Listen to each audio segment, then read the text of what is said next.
बिहार में आज भी 3C से कोई कॉम्प्रोमाइज नहीं है।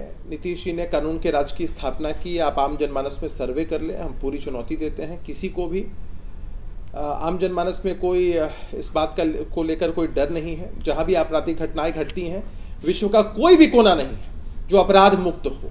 लेकिन बिहार में पुलिस का इकबाल मजबूत है, सरकार का इकबाल मजबूत है। और मतलब कोई डर नहीं।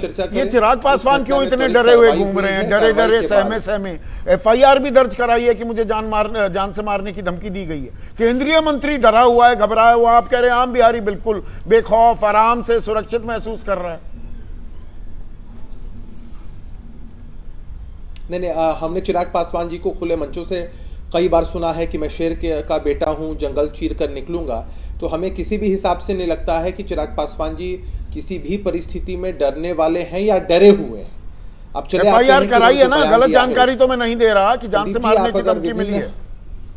और वो कह रहे हैं कि अपराध बेलगाम है, प्रदेश में बहुत भयावह स्थिति उत्पन्न हो गई है। भयावह स्थिति मेरे शब्द नहीं है, उनके शब्द हैं। चाहूंगा कि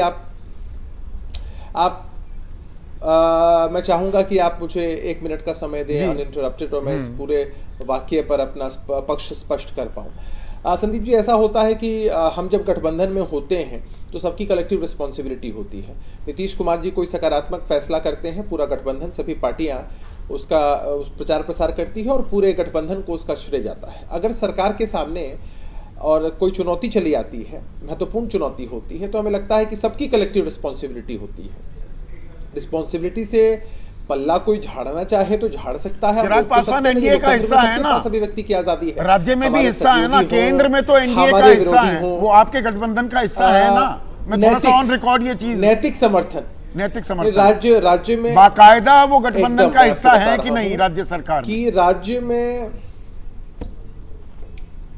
में एक नैतिक समर्थन उनका हमारे प्रति है, जो कि आप जानते हैं कि बिहार विधानसभा में चिराग पासवान जी के दल से कोई विधायक नहीं है। बिल्कुल। और हमने लोकसभा का चुनाव साथ लड़ा है। संदीप जी, मैं आपकी जानकारी के लिए बता दूं कि हमारी पार्टी ने कभी भी आज तक जो मेन विधानसभा के चुनाव गठबंधन का बिहार में हिस्सा है या नहीं, या 20 हमने नहीं लड़ा है। नैतिक समर्थन वगैरह को बाकायदा वो इस गठबंधन का हिस्सा नहीं है। पूरे बिहार में एकदम है संदीप जी। देखिए, अगर आप नैतिक समर्थन बता रहे हैं आप, तो बाकायदा है ना एनडीए का हिस्सा। तो एनडीए का एक घटक कह रहा है कि भैया आपको आईना दिखा रहा है, उसे भयावह स्थिति लग रही है। आप आम बिहारी के बारे में कह रहे हैं वो सुरक्षित महसूस कर रहा है, किसकी बात मानूं? 2 लाइनें मैं कह देना चाहता हूं संदीप जी कि नीतीश कुमार, आपने आईने की बात की है, नीतीश कुमार जी कल भी आईना थे और आज भी आईना है। सोचना तो उनको है जिनके दिल में कुछ और है और शक्लों पर कुछ और। तो नीतीश कुमार जी के आईने के विषय चिराग पासवान के बारे में कह रहे हैं, बहुत बखूबी जानते हैं उनके कार्य। चिराग पासवान के बारे में कह रहे हैं, सामने कुछ और है, पीछे कुछ और है। देखिए, अब आप स्पेसिफिकली उनको टारगेट करके पूछें तो अलग की बात है। हाँ ना, स्पेसिफिकली टारगेट करके पूछ रहा हूँ मैं। लोग और स्पेसिफिक हो जाता हूँ। स्पेसिफिकली चिराग पासवान के बारे में बोल रहे हैं क्या? चेहरा कुछ और है, अंदर से कुछ और है। हमें ये बात समझ में नहीं आई। नहीं, हमें ये बात समझ में नहीं आई, और हमें लगता है किसी को भी शायद समझ में नहीं आएगी कि जब हम गठबंधन में होते हैं और कलेक्टिव रिस्पॉन्सिबिलिटी होती है तो चुनौतियां भी एक साथ फेस करनी होती है। तो उन्होंने जो शब्द इस्तेमाल किए कि हमें इस बात का दुख है, वो हमारे लिए थोड़ा समझ से परे। ये फिर से जो हनुमान बने घूमते हैं प्रधानमंत्री नरेंद्र मोदी के, हनुमान आपके घर में आग लगाने की फिर तैयारी कर रहा है, जो पिछली बार भी लगाई थी। 2020 में जो 43-44 पर आप सिमटे, उसमें 135 सीटों पर जो चिराग पासवान लड़े, जीते एक ही, उस वक्त एक सीट जीती थी, पर नुकसान आपका कर गए। वही हो रहा है क्या फिर से? उसी ओर इशारा कर रहे हैं क्या आप अभिषेक? संदीप जी, क्या हो गया? नहीं, क्या हो गया संदीप जी? विभिन्न कालखंडों में नीतीश कुमार जी के खिलाफ, हमारी पार्टी के खिलाफ साजिशें होती रही हैं, लेकिन बदला क्या? 2020 में हमारी सीटें कम आई। 2020 से पहले मुख्यमंत्री कौन थे? नीतीश कुमार जी।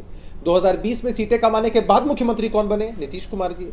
2020 के बाद बिहार में गठबंधन का स्वरूप 2 बार बदला। मुख्यमंत्री कौन बने? नीतीश कुमार जी। पर नीतीश कुमार लगातार कमजोर हो रहे हैं। ये किसी की शय पर कर रहे हैं क्या? मैं एक और स्पेसिफिक सवाल आपसे पूछ रहा हूं, किसी की शय पर यह खेल हो रहा है क्या? नीतीश कुमार को कमजोर किया जा रहा है क्या? बीजेपी के कहने पर चिराग पासवान ये बयान देते हैं, या जैसा वो 2020 में चुनाव लड़े थे वो बीजेपी के कहने पर आप कमजोर हुए? ठीक है, बनाना पड़ गया मुख्यमंत्री। बीजेपी क्या जेडीयू को कमजोर कर रही है?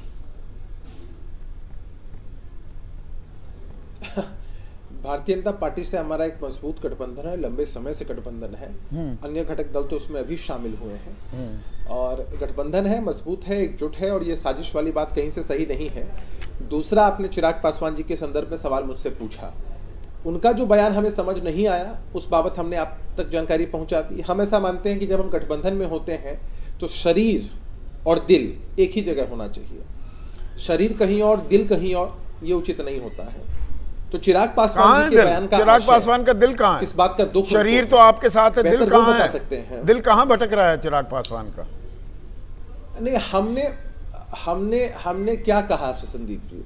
चिराग पासवान जी के हर बयान का आशय वो समझा सकते हैं, उनके पार्टी के लोग, उनके पार्टी के प्रवक्ता समझा सकते हैं। हमें जो बात समझ में नहीं आई कि उन्हें इस बात का दुख है कि उन्होंने नैतिक समर्थन बिहार में हमारी सरकार को दिया है। भाई, उनके 5 MP जीत कर आए हैं, देश में नरेंद्र मोदी जी के नेतृत्व में उन्होंने सरकार को समर्थन दिया है। सबसे अच्छा स्ट्राइक रेट तो उनका स्ट्राइक रेट का बड़ा जिक्र करते हैं कि सबसे अच्छा स्ट्राइक रेट किसका था? 5 लड़े और 5 जीत गए। सबसे अच्छा स्ट्राइक रेट तो चिराग पासवान का है। इतिहास में मत लेके जाइए। अच्छा, ये देखिए, जो आपको कन्वीनियंट है आप इतिहास में ले जाते हैं। 135 लड़े, एक जीते। नहीं, मैं आपको वही बात कह रहा हूं कि अब कभी 135 सीटें भी वो लड़े हैं बिहार के अंदर। हाँ। 1 सीटें जीते हैं, वो भी जीतकर। अच्छा, ये बताइए, ये क्राइम पर तो हो गई बात, पर ये करप्शन जो है, भ्रष्टाचार 70,877 करोड़ छोटा मोटा अमाउंट नहीं है। उसके कागजात क्यों नहीं जमा करा रहे हैं? कैग मांग रहा है।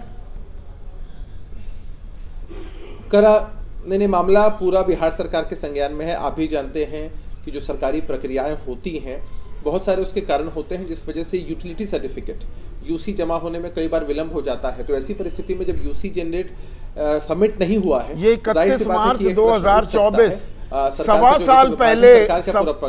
साल पहले जमा करानी थी, अब करा दिए हैं। ये बता दीजिए तो बात ही खत्म हो जाएगी। हो गई ये सारे अब कागजात जमा, यूसी हो गया जमा। संदीप जी, सरकार के नहीं, मैं वही बात आपसे समझा रहा हूं कि सरकार के डिपार्टमेंस इसमें लगे हुए हैं। अच्छा, अभी भी नहीं हुए? सरकार के जो होने थे 31 जुलाई 2024 को, वो अभी तक जमा नहीं हुए, यही कह रहे हैं ना आप? वो प्रक्रिया नहीं, मैं ये कह रहा हूं कि प्रक्रिया चल रही है। तब तक इसे गबन माना जा सकता है। सरकार के आला अधिकारी आपके सामने स्पष्ट कर देंगे। 70,000 71,000 करोड़ का इसे गबन माना जा सकता है। कैग कह रहा है, ये मेरा सवाल नहीं है, ये कैग का बयान मैं बता रहा हूं। देखिए,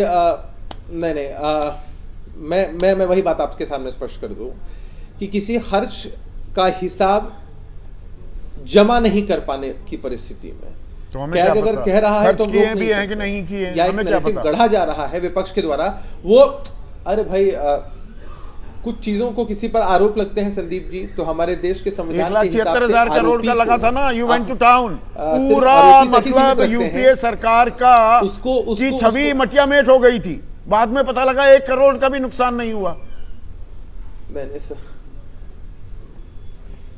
मैं वही बात आपसे बताना चाहता हूं संदीप जी, किसी आरोपी पर आरोप लगते ही उसको सजा याफ्ता नहीं मान लेना चाहिए, इतनी हड़बड़ी नहीं होनी चाहिए। हड़बड़ी